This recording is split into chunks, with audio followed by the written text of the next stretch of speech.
കണ്ടിട്ടാണ് അയാൾക്ക് വരം ചോദിക്കാൻ തോന്നിയതും ബ്രഹ്മാവ് അവർക്ക് അങ്ങനെ ആവട്ടെ എന്ന് പറഞ്ഞതും. അപ്പോൾ ഭഗവാന് ജനനം അതുപോലെ വേണ്ടി വന്നു.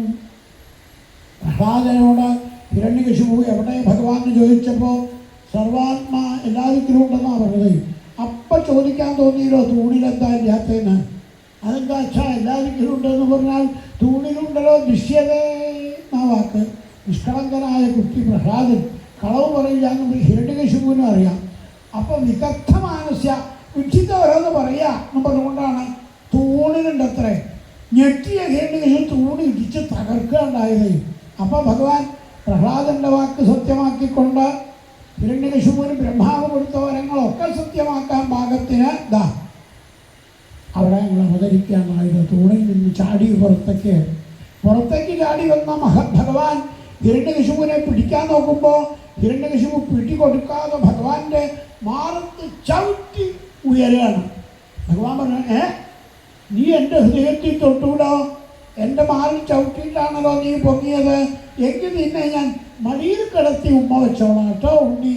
ചാടി വന്ന ഹിരണ്യകശിപുവിനെ ഭഗവാൻ സമയോചിതം പിടിച്ചു എന്ന് പറഞ്ഞാൽ രാത്രി പകലും അല്ലാത്ത സമയത്ത് പിടിച്ച് വലിച്ചടച്ചു കൊണ്ടുപോയി അകത്തും പുറത്തുമല്ലാത്ത ഉമ്മറപ്പടിയിലിരുന്ന് നഖം ആയുധമല്ല, പക്ഷേ നഖായുധം ഭഗവാൻ എടുത്തു. ആയുധം കൊണ്ടും കൊല്ലാൻ പാടില്ല, ആയുധം ഇല്ലാണ്ട് പാടില്ല എന്ന് പറഞ്ഞതുകൊണ്ട് നഖായുധങ്ങൾ മാറത്തേക്ക് ഇറക്കി ശ്രീലകം തുറക്കണ പോലെ അങ്ങോട്ട് തുറന്നു. ശ്രീലകം ചില ശ്രീലകങ്ങൾ എന്നും തുറക്കുമ്പോൾ എത്ര കാലമായിട്ട് തുറക്കുന്ന ശ്രീലകമാണെങ്കിലും ഒരു ശബ്ദം ഉണ്ടാവും. അത് ശ്രീലകം പണിയണ ആശാരിമാരുടെ പ്രത്യേകതയാണ്. അപ്പം അതുപോലെ ഭഗവാൻ ഹിരണ്യകശിപുവിൻ്റെ അടച്ചു കൂട്ടിക്കെട്ടിയ ആ ശ്രീലകം തുറന്നു. അവിടെ താൻ സൃഷ്ടിക്ക് മുമ്പേ തയ്യാറാക്കി വെച്ചതൊക്കെ ഉണ്ട്.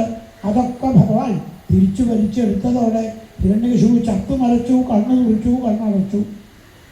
അപ്പം എന്തായി? നഖാങ്കുലോൽപാടിത ഹൃത്സരോരുഹം, ഹൃദയത്തിലെ രക്തം മുഴുവൻ കുടിച്ചു. പോരാ, ഹൃത്സരോരുഹത്തിലെ തേനും കൂടി തനിക്ക് വേണം. ഇത് നമുക്ക് കൊടുക്കാൻ പറ്റാറുണ്ടോ? ഭാഗവതം ചോദിക്കണു. ചില ആളുകൾ ചില നിരാശ കൊണ്ട് ചാവും. അപ്പോൾ ഹൃത്സരോരുഹത്തിലെ തേൻ കൊടുക്കാണ്ടാണ് ഈ ആത്മഹത്യ ചെയ്യണത്. അപ്പോൾ ഹൃത്സരോരുഹത്തിലെ തേൻ കൊടുക്കൂ ഗുരുവായൂരപ്പന്. ആ ഭഗവാൻ എവിടെയും തപ്പണത് അത് കിട്ടി.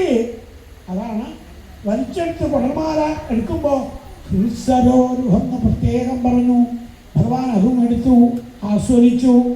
ആനന്ദതുന്ദരനായിട്ടാണ് അവിടുത്തെ വരവ്.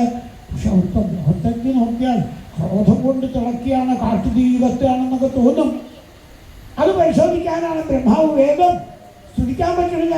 ബ്രഹ്മാദേവനോട് ചോദിച്ചു. മഹാദേവൻ പറഞ്ഞു, എനിക്കും പറ്റില്ല, ആർക്കും പറ്റില്ല. എന്നാ ഭാര്യയെ വിളിച്ചുകൊണ്ട് വരിക, അല്ലാണ്ട് ആർക്കും പറ്റില്ല. ശ്രീരൂപിണീ കുണയതീ ചരണാരവിന്ദം നീലാംബുജേന ഹരിസത്മനി മുക്തദോഷ സംരക്ഷ്യതേ.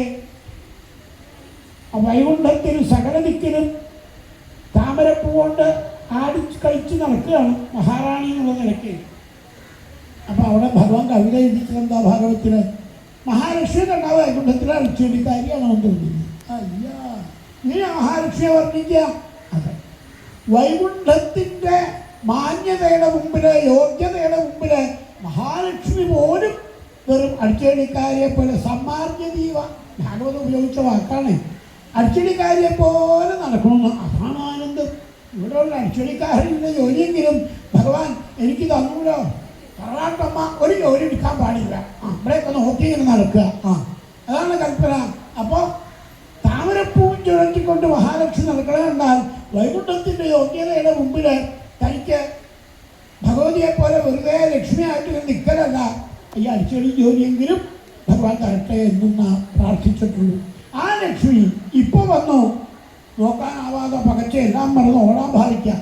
അപ്പോൾ പ്രഹ്ലാദ് തിരിഞ്ഞു നോക്കി. പ്രഹ്ലാദനെ മടിയിൽ വാരി വെച്ചിട്ടുണ്ട്. ഭഗവാൻ കണ്ണോണ്ട് കാണിച്ചു, വന്നോളൂ. പരുങ്ങി ലക്ഷ്മിയെ വന്നു. അപ്പോൾ ഒരു മടിയിൽ പ്രഹ്ലാദനെ, ഒരു മടിയിൽ മഹാലക്ഷ്മി ചേർത്തങ്ങനെ പിടിച്ചു ഭഗവാൻ.